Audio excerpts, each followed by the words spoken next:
Survived starvation, poisoning, incarceration, being beaten, and he knew that every day of his life could be the last one. Here he is on 60 Minutes back in 2020. I think for Putin, why he's using this chemical weapon to do both, kill me and, terrify others. It's something really scary with the people just drop dead there are no guns, there are no shots, and in a couple of hours you will be dead and without any traces on your body. It's something terrifying, and Putin is enjoying it. You have said you think that Mr. Putin's responsible. I don't think, I'm sure that he's responsible. Richard Engel, what can you add to the legacy of Alexei Navalny and what he has done literally with his life, putting it on the line and losing it in the name of freedom and transparency and exposing Vladimir Putin? Do you think it will have an impact in Russia?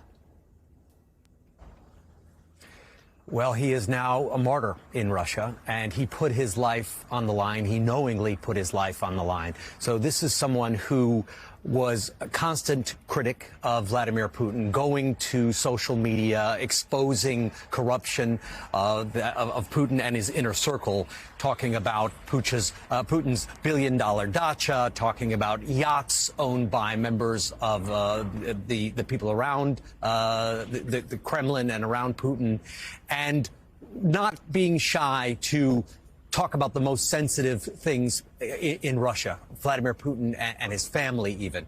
And then after being arrested numerous times, after being attacked with green dye in order to try and make him look ridiculous and intimidate him, he was ultimately poisoned with Novichok, nearly killed.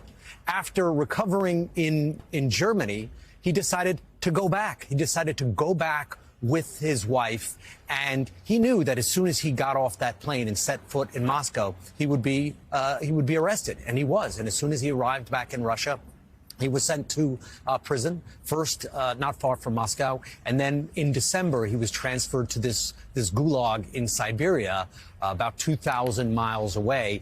He actually went missing for a period. Even his inner circle, his lawyers, didn't know where he was until he turned up at this a polar wolf facility, a penal colony north of the Arctic Circle for about 1,000 men.